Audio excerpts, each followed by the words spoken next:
Hello foodies, welcome to ಪವಿಸ್ ಅಡುಗೆ studio. ಇವತ್ತಿನ special recipe, most requested recipe, mutton curry. ತುಂಬಾ ಟೇಸ್ಟಿಯಾಗಿರುತ್ತೆ, ಹಾಗೆ ಜ್ಯೂಸಿಯಾಗಿರುತ್ತೆ. ಹಾಗಿದ್ರೆ ನಾ ಹೇಳೋ ಟಿಪ್ಸು ಫಾಲೋ ಮಾಡ್ತಾ ಮಾಡಿ. 100% ಪರ್ಫೆಕ್ಟ್ ಆಗಿರುತ್ತೆ, ಅಷ್ಟು ಚೆನ್ನಾಗಿರುತ್ತೆ ಈ ಒಂದು ರೆಸಿಪಿ.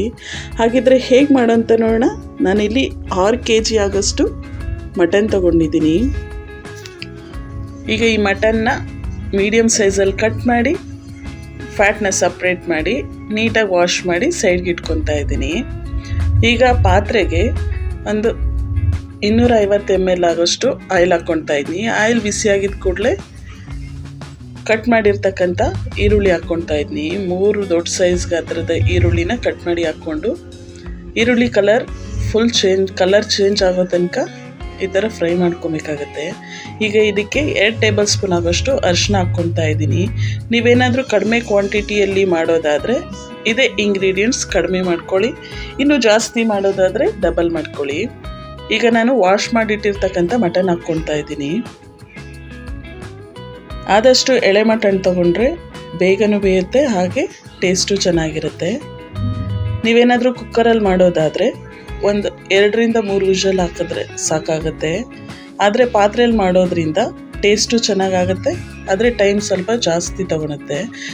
ನೋಡಿ, ಈಗ ಮಟನ್ ಹಾಕ್ಕೊಂಡು ಸ್ವಲ್ಪ ಫ್ಯಾಟ್ ಹಾಕ್ಕೊತಾ ಇದ್ದೀನಿ. ಪೂರ್ತಿಯಾಗಿ ಫ್ಯಾಟ್ ಹಾಕ್ಕೊಳ್ಲಿಕ್ಕೆ ಹೋಗಬೇಡಿ. ಈಗ ಟೇಸ್ಟಿಗೆ ತಕ್ಕಷ್ಟು ಉಪ್ಪು ಹಾಕ್ಕೊಳ್ಳಿ. ಉಪ್ಪು ಹಾಕ್ಕೊಂಡು ಇದನ್ನು ಚೆನ್ನಾಗಿ ಮಿಕ್ಸ್ ಮಾಡಬೇಕಾಗತ್ತೆ. ಅರಿಶಿನ, ಉಪ್ಪು ಮತ್ತು ಈರುಳ್ಳಿ ಎಣ್ಣೆ ಜೊತೆ ನೀಟಾಗಿ ಚೆನ್ನಾಗಿ ಮಿಕ್ಸ್ ಆಗಬೇಕು. ಅಲ್ಲಿ ತನಕ ಚೆನ್ನಾಗಿ ಮಿಕ್ಸ್ ಮಾಡ್ಕೊಳ್ಳೋಣ. ಈಗ ಇದಕ್ಕೆ ಒಂದು 5ರಿಂದ 6 ಹಸಿರು ಮೆಣಸಿನ್ಕಾಯಿ, ಹಾಗೆ 2 ಟೇಬಲ್ ಸ್ಪೂನ್ ಆಗೋಷ್ಟು ಶುಂಠಿ ಬೆಳ್ಳುಳ್ಳಿ ಪೇಸ್ಟ್ ಹಾಕ್ಕೊಂಡು ಚೆನ್ನಾಗಿ ಮಿಕ್ಸ್ ಮಾಡ್ಕೊಬೇಕಾಗತ್ತೆ. ನಾವು ಬರೀ ಉಪ್ಪು ಹಾಕಿ ಬೇಯಿಸೋದಕ್ಕಿಂತನೂ ಮೆಣಸಿನ್ಕಾಯಿ, ಶುಂಠಿ ಬೆಳ್ಳುಳ್ಳಿ ಪೇಸ್ಟ್ ಹಾಕಿ ಬೇಯಿಸ್ಕೊಳೋದ್ರಿಂದ ಎಕ್ಸ್ಟ್ರಾ ಟೇಸ್ಟ್ ಕೊಡುತ್ತೆ ಮಟನ್ನು.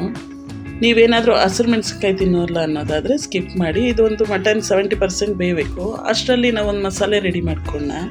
ಇದಕ್ಕೆ ನಾನು ಒಂದು 6 ಏಲಕ್ಕಿ, ಹಾಗೆ 2 ಟೇಬಲ್ ಸ್ಪೂನ್ ಆಗೋಷ್ಟು ಸೋಂಪು, 2 ಟೇಬಲ್ ಸ್ಪೂನ್ ಆಗೋಷ್ಟು ಕಾಳುಮೆಣಸು, ಒಂದು 5 ಇಂಚ್ ಆಗೋಷ್ಟು ಚಕ್ಕೆ, ಒಂದು 10ರಿಂದ 15 ಲವಂಗ. ಇದನ್ನು ಲೋ ಫ್ಲೇಮಲ್ಲೇ ಡ್ರೈ ರೋಸ್ಟ್ ಮಾಡ್ಕೊಬೇಕಾಗತ್ತೆ. ಈಗ ಲಾಸ್ಟಿಗೆ 2 ಟೇಬಲ್ ಸ್ಪೂನ್ ಆಗೋಷ್ಟು ಗಸಗಸೆ ಹಾಕ್ಕೊಂಡು ಫ್ರೈ ಮಾಡಿ ಒಂದು ಪ್ಲೇಟಿಗೆ ತೆಗೆದು ಇಟ್ಕೊತಾ ಇದ್ದೀನಿ. ಈಗ ಅದೇ ಬಾಣಲಿಗೆ 2ರಿಂದ 3 ಟೇಬಲ್ ಸ್ಪೂನ್ ಆಗೋಷ್ಟು ಹುರಿಗಡಲೆ ತೊಗೊಂಡು ಅದನ್ನು ಡ್ರೈ ರೋಸ್ಟ್ ಮಾಡಿ ಸೈಡ್ಗೆ ಇಟ್ಕೊತಾ ಇದ್ದೀನಿ. ಮತ್ತು ಅದೇ ಬಾಣಲಿಗೆ ಒಂದು 100 ಗ್ರಾಮ್ ಆಗೋಷ್ಟು ಎಣ್ಣೆ ಹಾಕ್ಕೊತಾ ಇದ್ದೀನಿ. ಎಣ್ಣೆ ಬಿಸಿ ಆಗ್ತಿದ್ದಂಗೆ ಒಂದು 400 ಗ್ರಾಮ್ ಆಗೋಷ್ಟು ಈರುಳ್ಳಿ ಕಟ್ ಮಾಡಿರ್ತಕ್ಕಂಥ ಈರುಳ್ಳಿ ಹಾಕ್ಕೊಂಡು ಲೈಟಾಗಿ ಫ್ರೈ ಮಾಡ್ಕೊಬೇಕು. ಈರುಳ್ಳಿ ಏನು ತುಂಬ ಫ್ರೈ ಆಗೋದು ಬೇಡ, ಇಷ್ಟಾದರೆ ಸಾಕಾಗುತ್ತೆ. ಈಗ ಇದಕ್ಕೆ 1/4 kg ಆಗೋಷ್ಟು ಟೊಮೆಟೊ ಹಾಕ್ಕೊತಾ ಇದ್ದೀನಿ. ಟೊಮೆಟೊನೂ ಜಾಸ್ತಿ ಹಾಕ್ಲಿಕ್ಕೆ ಹೋಗಬೇಡಿ. ನಾನಿಲ್ಲಿ 6 kg ಮಾಡೋದ್ರಿಂದ 1/4 kg ಟೊಮೆಟೊ, ಹಾಗೆ ಒಂದು 10 ಹಸಿರು ಮೆಣಸಿನ್ಕಾಯಿ ಹಾಕ್ಕೊತಾ ಇದ್ದೀನಿ.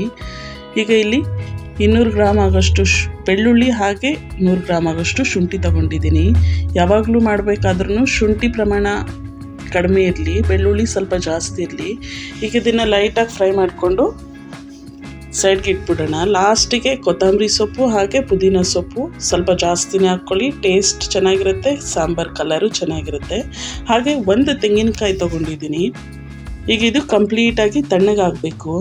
ಯಾವುದೇ ಕಾರಣಕ್ಕೂ ಬಿಸಿ ಇರುವಾಗ ಮಿಕ್ಸಿಗೆ ಹಾಕ್ಬೇಡಿ, ಟೇಸ್ಟ್ ಹಾಳಾಗುತ್ತೆ. ಹಾಗಾಗಿ ಕಂಪ್ಲೀಟಾಗಿ ತಣ್ಣಗಾದ್ಮೇಲೆ ಇದಕ್ಕೆ ಧನಿಯಾ ಪೌಡರು, ಹಾಗೆ ಖಾರದ ಪುಡಿ ಹಾಕ್ಕೊತಾ ಇದ್ದೀನಿ. ಇದನ್ನು ಚೆನ್ನಾಗಿ ಮಿಕ್ಸ್ ಮಾಡಿ ಈಗ ಸೈಡ್ಗೆ ಇಟ್ಕೊತಾ ಇದ್ದೀನಿ. ಇದು ಕಂಪ್ಲೀಟಾಗಿ ತಣ್ಣಗಾಗಬೇಕು. ಈಗ ನಾವು ಮೊದಲೇ ಡ್ರೈ ರೋಸ್ಟ್ ಮಾಡಿಟ್ಟಿರ್ತಕ್ಕಂಥ ಸ್ಪೈಸಸ್ನ ಡ್ರೈ ಪೌಡರ್ ಮಾಡ್ಕೊತಾ ಇದ್ದೀನಿ. ಮಸಾಲೆ ಜಾಸ್ತಿ ಇರೋದ್ರಿಂದ ನಾನು ಇಲ್ಲಿ ಸಪ್ರೇಟ್ ಮಾಡ್ಕೊತಾ ಇದ್ದೀನಿ. ನೀವೇನಾದರೂ ಕಡಿಮೆ ಕ್ವಾಂಟಿಟಿಯಲ್ಲಿ ಮಾಡೋದಾದರೆ